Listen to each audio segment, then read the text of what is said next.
It all began when David, a documentary filmmaker from England, arrived in central Java. He had heard stories about an untouched rainforest hidden deep in the mountains, a place locals never dared to enter. His curiosity, mixed with the ambition to capture raw footage of mystical traditions, brought him there. Villagers warned him, "Don't go inside after sunset. That forest belongs to them." David thought it was just folklore meant to scare outsiders. Armed with his camera, drone, and survival gear, he hired a local guide named Arman. Unlike the other villagers, Arman agreed to take him to the edge of the forest, but refused to step inside. "I'll wait here. You must come back before dusk. If you don't, I cannot help you," he said, his voice trembling. David laughed it off, thinking he could handle himself. The first step into the forest felt different. The air was thicker, the light dimmer, even though the sun was still high. The sound of cicadas and birds vanished, replaced by a heavy silence. David filmed everything, amazed by the enormous trees, tangled vines, and ancient carvings on rocks that looked like faces staring back at him. After a few hours of wandering, David noticed a stone altar covered with flower petals and burned incense. On top of it lay fresh fruit and a small bowl of blood. He assumed it was part of some local ritual and began recording close-ups. But the moment his camera lens focused, a sudden gust of wind knocked it from his hand. He picked it up, brushing off dirt, when he thought he heard the faint sound of music. It was soft, distant, like the strumming of a gamelan ensemble echoing between the trees. David's excitement grew. This was exactly the kind of mystical footage he needed. He followed the sound deeper into the forest. As the sun lowered, the forest grew darker, unnaturally fast. David felt the temperature drop, a chill crawling across his skin. He turned on his flashlight, sweeping the beam across branches and tree trunks. For a second, he swore he saw a shadow move just behind a tree, but when he approached, nothing was there. He tried to radio Arman, but only static answered. The forest seemed endless, the trail he thought he marked now gone. Still, the gamelan music kept playing, louder, pulling him forward. When he stumbled into a clearing, his light revealed figures. Dancers in traditional Javanese costumes moved in slow, fluid motions. But when he tried to see their faces, he realized they had none. Only smooth, pale skin where eyes and mouths should be. David froze. His breath caught in his throat. The faceless dancers swayed to music that seemed to come from the air itself, not from any visible instrument. He raised his camera, trembling, and hit record. But the moment he did, every dancer stopped moving. Their heads turned toward him in unison. The silence that followed was deafening. Then, without warning, the figures vanished into the shadows as if they had never been there. The only trace left was the lingering smell of jasmine. David's heart pounded. He wanted to retreat, but when he turned, the path behind him no longer looked familiar. He pressed on, convinced he could find a way out. Hours passed, and the forest swallowed all traces of time. The sky above seemed frozen in twilight. His flashlight flickered, batteries dying too soon. David cursed under his breath, his rational mind struggling to explain what was happening.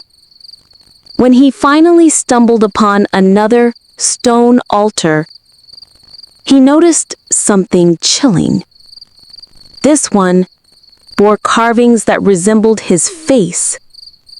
Fresh blood dripped from its surface, even though no one else was there. He staggered back, his stomach twisting with fear. Then came the whispers. Faint at first, but slowly building. They spoke in Javanese, a language David didn't understand. Yet he somehow felt the words pressing against his mind, warning him, scolding him. He covered his ears, but the whispers only grew louder. Desperate, he ran. The forest shifted with him, trees rearranging themselves, paths twisting back to the same spot. Sweat poured down his face, but the air was cold enough to see his breath. He tripped over a root, falling face first into the damp soil. As he tried to push himself up, hands, cold and bony, grabbed his arms from beneath the ground. He screamed, kicking wildly until the hands released him, leaving only claw-like marks on his skin. Terrified, he picked himself up and fled blindly, until he collapsed against a tree. His flashlight rolled away, illuminating a shape crouched just a few feet away. It was a woman in white, her long black hair covering her face, whispering his name. He couldn't move. The woman in white remained crouched, rocking back and forth, repeating his name in a distorted voice. His chest tightened as the air grew unbearably heavy. Slowly, she lifted her head, strands of hair falling aside, to reveal a face he recognized. It was his own. He screamed, stumbling backward, tripping over roots as his flashlight went dark. In pitch blackness, he scrambled, gasping, until his hand found the flashlight again. When it flicked on, the woman was gone. But the forest no longer looked the same. The trees seemed denser, the air thicker, suffocating. He forced himself to keep walking, convinced the edge of the forest was near. Hours felt like days. His flashlight battery died. His phone showed no signal. He was alone, or so he thought. At one point, he saw movement in the trees ahead, hoping it was Armin. He rushed forward, calling out, but what he found was a small group of villagers dressed in old ceremonial attire. Their eyes were hollow, skin cracked like dried earth. They were kneeling before another altar, chanting in unison. David hid behind a tree, recording them with his backup camera. But then, as if they sensed him, all chanting stopped. Their heads turned sharply toward him. Their mouths opened wide, wider than humanly possible, emitting a shrill scream that pierced his ears. Panicked, David bolted. He didn't care where, as long as he escaped that nightmare. The forest seemed to pulse with every step, the ground softening like it wanted to swallow him whole. He collapsed again, his body trembling. When he looked up, he saw lanterns glowing in the distance. Relief flooded him. Finally, a sign of civilization. He ran toward the lights, his hope returning. But as he entered the lantern-lit clearing, his blood turned cold. It wasn't a village. It was a graveyard. And every lantern hung from a tree above a fresh grave, each marked with his name. David's knees buckled. He stared at the gravestones, each bearing his name and date of death, today's date. His mind raced, struggling to deny what he was seeing. He stumbled backward, but no matter where he turned, every stone he saw carried his name. The ground beneath one grave shifted, the soil rising as though something was pushing from underneath. Slowly, a pale hand broke through, followed by another. David screamed, backing away as a corpse pulled itself out of the ground. It looked exactly like him, only rotten and crawling with insects. The double staggered towards him, its mouth opening but producing no sound, only the same gamelan music echoing in the distance. David turned and ran, the forest twisting again, every path leading him deeper into despair. He called out desperately for Armin, for anyone, but his voice was swallowed by the thick trees.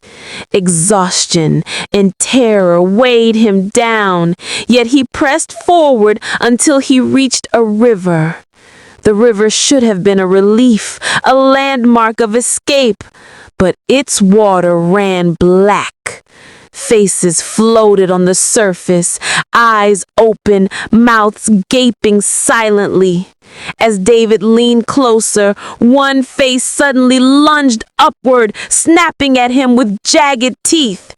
He staggered back, slipping on wet stones.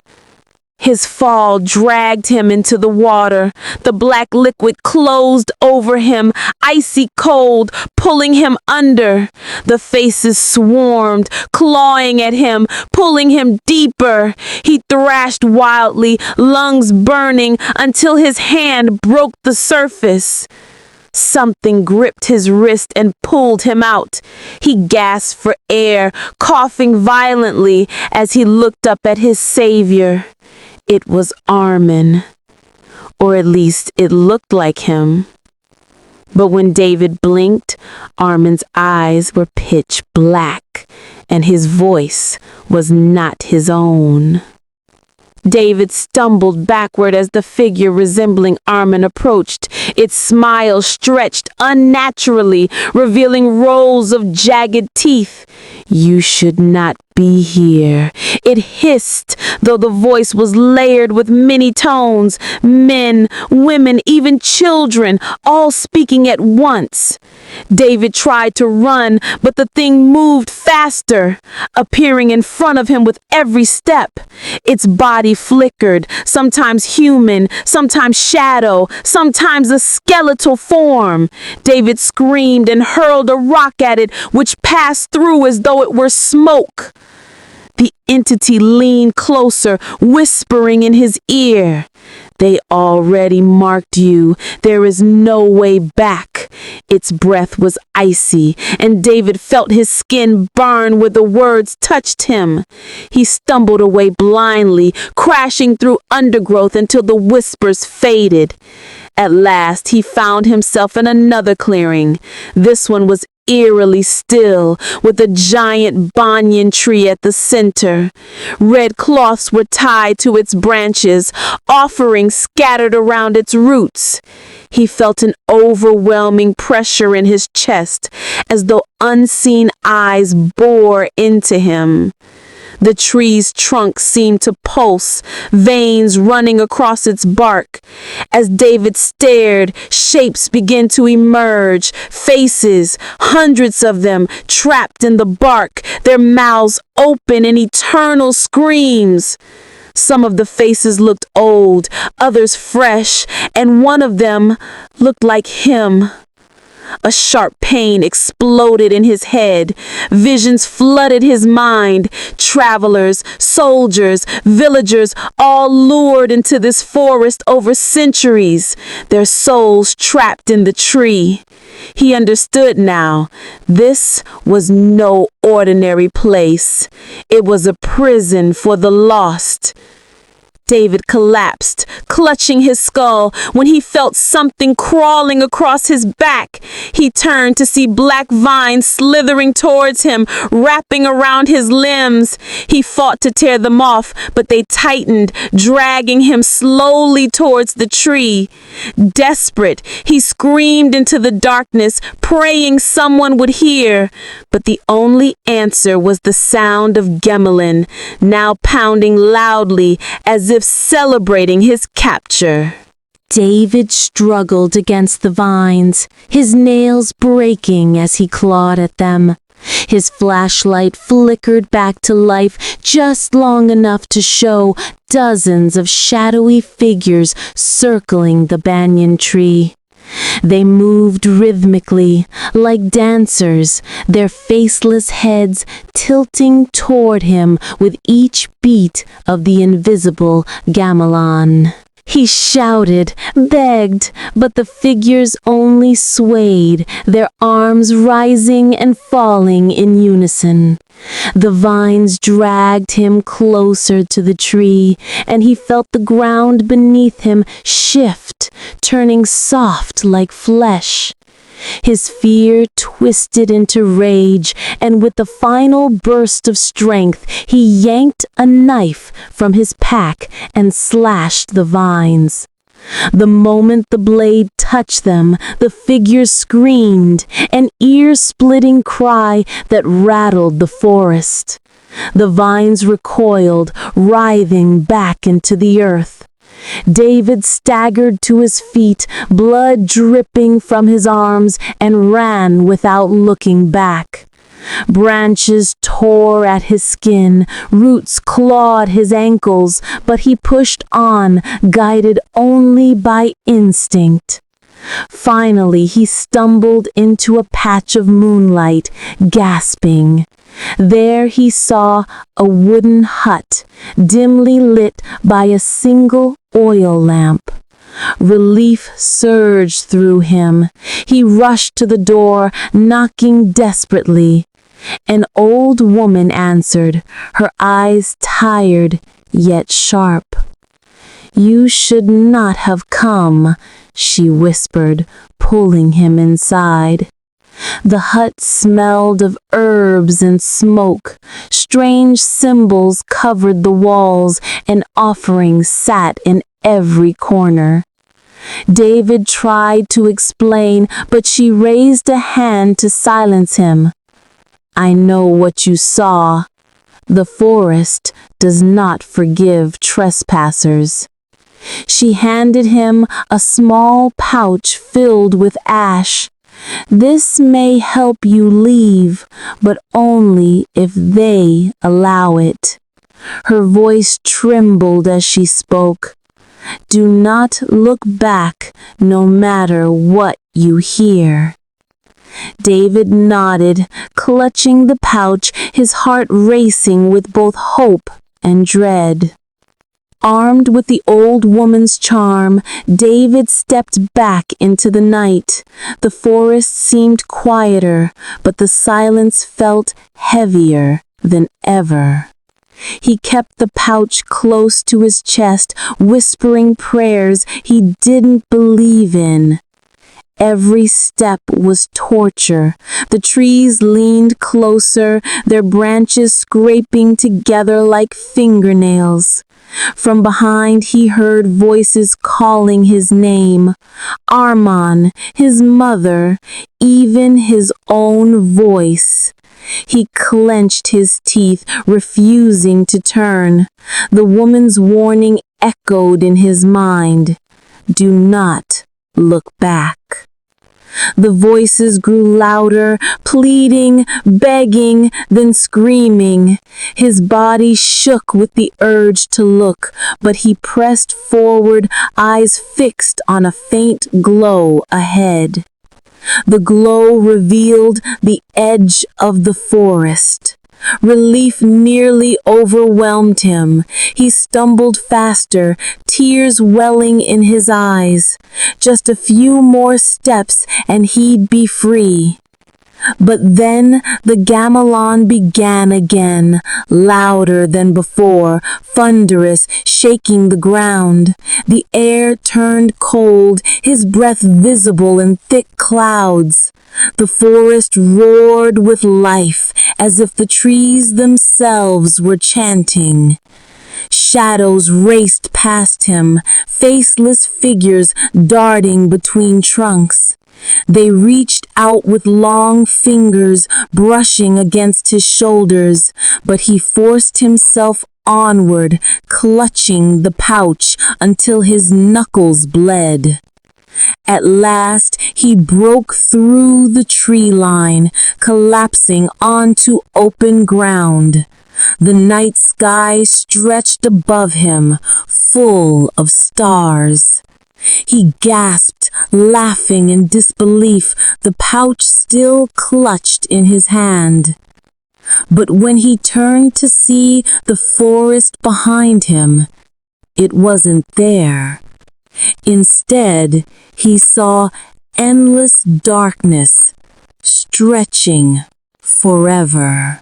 David blinked, his relief turning to horror.